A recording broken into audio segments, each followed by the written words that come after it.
말씀 마가복음 14장 1절로부터 11절까지의 말씀을 우리 한 절씩 교독하면서 읽도록 하겠습니다.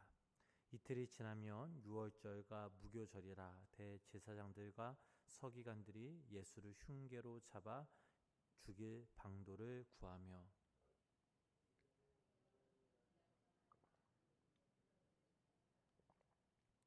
예수께서 베다니 나병 환자 시몬의 집에서 식사하실 때에 한 여자가 매우 값진 향유 곧 순전한 나드 한 옥합을 가지고 와서 그 옥합을 깨뜨려 예수의 머리에 부으니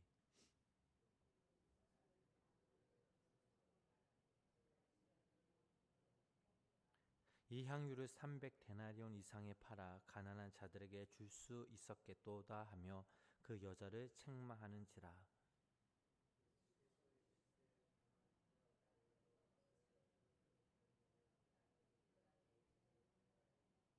가난한 자들은 항상 너희와 함께 있으니 아무 때라도 원하는 대로 도울 수 있거니와 나는 너희와 항상 함께 있지 아니하니라.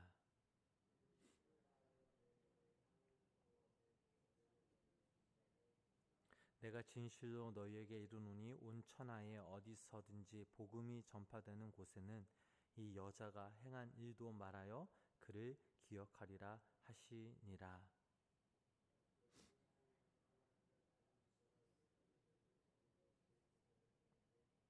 그들이 듣고 기뻐하여 돈을 주기로 약속하니 유다가 예수를 어떻게 넘겨줄까 하고 그 기회를 찾더라.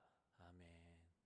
오늘도 살아계신 하나님의 은혜와 사랑이 우리 성도님들 삶 가운데 함께 하시기를 주님의 이름으로 간절히 축원합니다. 오늘 저희들이 읽은 이 본문의 말씀은 이스라엘의 최대 명절인 이 유월절을 앞두고 그 사회를 대표하는 정치 지도자 또 종교 지도자들이 예수님을 죽이려는 그 음모에 몰두하고 있었습니다. 그런데 본문 말씀 2절을 보니까 만약 유월절을 앞두고 예수님을 체포하면 소동이 일어날 것을 그들은 두려워하고 있었다라는 것을 알 수 있습니다. 그 당시 예수님은 많은 사람들에게 쉽게 말해 인기가 있었습니다. 이스라엘 백성들에게 용기와 희망을 주었던 그 예수님을 체포하면 백성들이 난리칠 것이니 명절이 끝난 후에 하자는 그들의 의견이었죠. 예수님을 향해 죽음의 이 검은 그림자가 가까이 다가오고 있었던 바로 그 시각, 한 여인이 예수님께 귀한 것을 바친 아름다운 일이 생겼습니다. 자, 본문 3절 말씀, 우리 3절 말씀 우리 함께 다시 한번 읽어보도록 하겠습니다. 예수께서 베다니 나병 환자 시몬의 집에서 식사하실 때에 한 여자가 매우 값진 향유 곧 순전한 나드 한 옥합을 가지고 와서 그 옥합을 깨뜨려 예수의 머리에 부으니. 자, 이 사건이 일어난 장소가 어디입니까? 바로 베다니 마을 나병 환자 시몬의 집이었습니다. 시몬이라는 이 이름 앞에 나병 환자라는 그 말이 붙어 있었습니다. 아마도 이 사람은 예수님을 만난 후 병고침을 받는 그런 기적을 체험했을 것입니다. 그래서 너무나 감사하여 예수님을 모시고 은혜의 잔치를 열었던 거죠. 그런데 이와 동일한 사건을 기록하고 있는 요한복음 12장에서는 마리아, 마르다, 나사로가 등장합니다. 그리고 마가의 입장에서 기록된 이 마가복음 14장에는 마리아, 마르다, 나사로의 이름이 없었습니다. 저희들이 잘 알다시피 마리아, 마르다, 나사로는 오누이죠. 그런데 그러면 이들과 나병 환자 시몬은 어떤 관계일까요? 같은 이 베다니 마을에 살았으며 서로가 너무나도 잘 아는 사이였을 것입니다. 결론을 이렇습니다. 예수님을 사랑하는 두 가정이 예수님으로부터 은혜를 체험했고 예수님을 사랑했음이 틀림없다는 거죠. 이렇게 예수님의 은혜를 입은 사람들이 예수님을 모시고 잔치를 버리고 있었습니다. 그런데 잔치 중간에 한 여자가 매우 값진 향유 한 옥합을 가지고 나옵니다. 자, 동일한 사건을 기록하고 있는 요한복음 12장에서는 바로 이 여자의 이름이 마리아라고 나오죠. 이 여인이 예수님 앞에 다가오더니 옥합을 깨뜨리고 향유를 예수님의 머리에 붓습니다. 그러자 향유는 예수님의 발등으로 흘러내렸고 이 여인은 자신의 머리카락으로 예수님의 발을 씻습니다. 자, 이런 놀라운 장면을 보면서 흥분한 사람들이 있었죠. 본문 4절 말씀을 보니까 이런 말씀이 기록되어 있습니다. 함께 읽어보실까요? 어떤 사람들이 화를 내어 서로 말하되 어찌하여 이 향유를 허비하는가. 그들은 이런 고급 향유를 어떻게 이렇게 낭비할 수 있느냐라고 말하였습니다. 자, 5절 말씀에 보니까 또한 이런 말씀이 있습니다. 그 말씀 함께 읽어보실까요? 이 향유를 300데나리온 이상에 팔아 가난한 자들에게 줄 수 있었겠도다 하며 그 여자를 책망하는지라. 자, 요한복음 12장 말씀 읽어보면 여인을 책망하고 비난하는 대표적인 사람이 바로 가롯 유다였습니다. 얼핏 보면 가롯 유다의 말도 일리가 있었습니다. 그 당시 평범한 노동자의 하루 품삯이 한 데나리온이기 때문이죠. 자, 그렇다면 300데나리온은 300일의 품삯에 해당되는 거의 1년 품삯입니다. 가난한 사람을 구제할 수 있지 않겠느냐, 이 말도 당연히 설득력이 있는 말이죠. 그러나 예수님은 이 가룟 유다의 그 마음의 밑바닥에 숨겨진 의도를 지켜보고 계셨습니다. 그래서 그를 칭찬하지도 그의 편도 서지 않으셨죠. 예수님은 오히려 이 여인의 편에 서셨습니다. 그리고 이렇게 말씀하시죠. 자, 본문 6절 말씀 다시 한번 함께 읽어보겠습니다. 예수께서 이르시되 가만두라. 너희가 어찌하여 그를 괴롭게 하느냐. 그가 내게 좋은 일을 하였느니라. 예수님은 이 여인이 내게 좋은 일을 하였도다 라고 말씀하셨습니다. 지금 예수님은 극진한 대접을 받고 계십니다. 음식에 많고 적음의 이 차원이 다른 아주 귀한 대접이죠. 마리아 여인이 자신의 머리카락으로 예수님의 이 발을 닦았다라는 것은 이 머리는 사람의 맨 위에 있는 가장 소중한 부분이기 때문에 이스라엘 여인들은 머리카락을 마치 면류관처럼 생각하는 풍습까지 있었다라고 합니다. 그러므로 이 행위는 겸손과 존경에 대한 최고의 표현이며 예수님을 향한 사랑의 고백이라고 할 수 있습니다.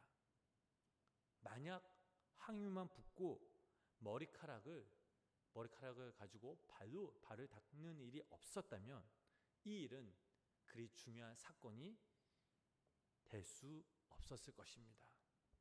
왜냐하면 향유는 돈으로 사면 되는 일이지만 머리카락으로 발을 닦아주는 그 일은 돈의 문제가 아니라 겸손과 자기 희생으로 마음의 중심을 드리는 일이 되었기 때문이죠. 이처럼 사랑에는 조건이 없는 법입니다. 사랑하는 사람을 위해서는 겸손하며 또 희생하며 자신은 조건 없이 소멸되어지는 것이죠. 마리아는 오직 주님만이 기쁘시게 해드리고 사랑하는 그 마음에 향유를 붓고 예수님을 모시는 즐거움이 있었습니다. 자신이 없어지는 희생 그 자체를 기쁨과 영광으로 수용할 수 있는 그 마음, 이 같은 그 마음과 그 사랑이 바로 마리아에게 있었던 거죠. 자, 마리아가 그 희생을 드렸을 때 그 향기가 온 집에 가득하였습니다. 이 향기를 예수님만 맡은 것이 아니라 그곳에 모인 모든 사람들이 다 맡게 되었습니다. 바꾸어 말하면 이 사랑의 향기란 내가 사랑하는 그 대상만이 아니라 모두에게 그 사랑의 유쾌함을, 감동을 주는 것이죠. 잔치는 이처럼 축하받는 사람에게 고마움이 있고 감사가 있어 서로 복을 빌고 축하하는 자리가 되어야 하는데, 그러나 순수하지 못한 불순한 동기를 가지고 이 잔치에 참여한 한 사람, 그 사람이 바로 가롯 유다였던 거죠. 이 가롯 유다는 어떤 사람이었습니까? 예수님의 제자였지만 그는 오직 돈에만 관심 있는 불순한 사람이었죠. 이제 예수님을 따라다녀 보았자 돈이 안 된다 싶으니까 예수님을 팔아 돈을 받고 넘겨줄 생각을 하고 대제사장에게로 가서 기회를 찾더라라고 본문 말씀에 기록되어 있습니다. 그래서 사도 요한은 요한복음에 같은 이 본문에서 그를 일컬어 이렇게 말함은 가난한 자들을 생각함이 아니요 저는 도적이라 돈계를 막고 거기 넣는 것을 훔쳐감이라라 라고 도덕으로 단정하고 있습니다. 자, 그러므로 선행은 항상 신앙적이어야 하고 타인 중심적인 입장에서 선행되어야 합니다. 자기를 생각하는 마음이 있는 한 선행은 될 수가 없죠.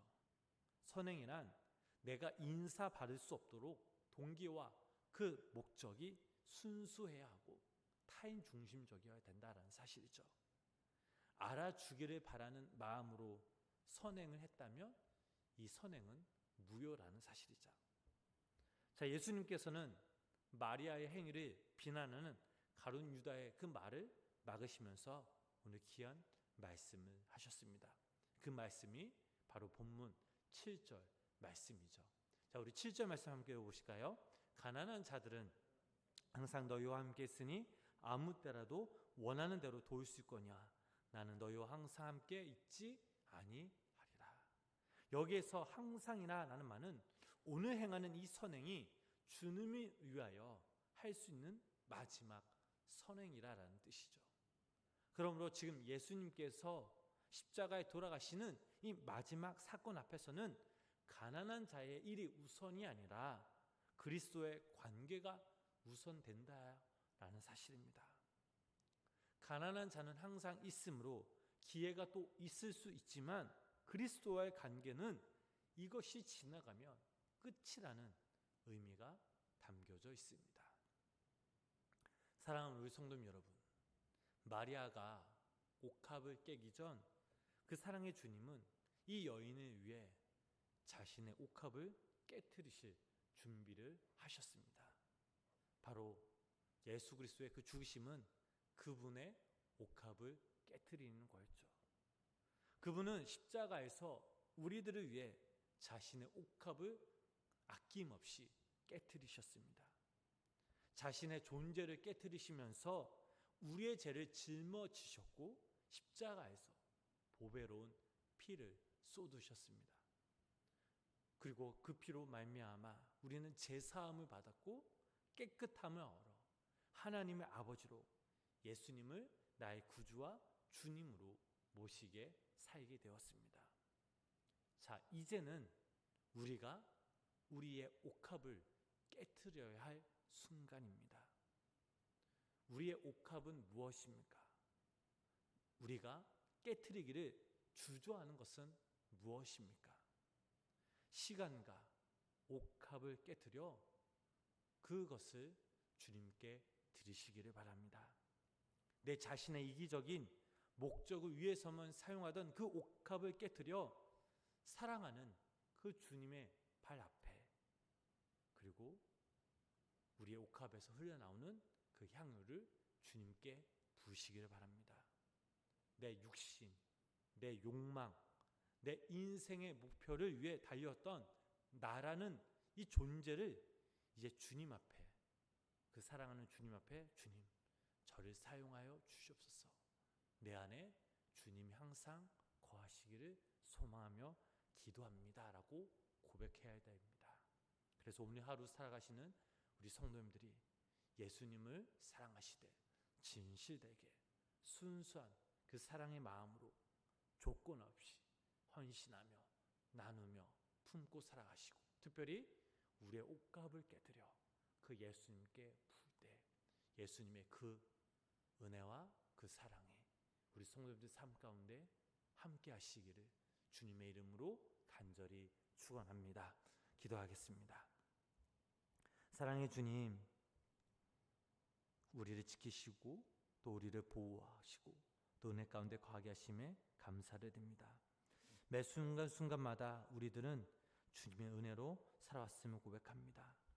우리가 이 땅에서 살아가면서 주님께 다짐하고 결단하지만 그러나 말로 끝나는 경우가 허다였음을 고백합니다.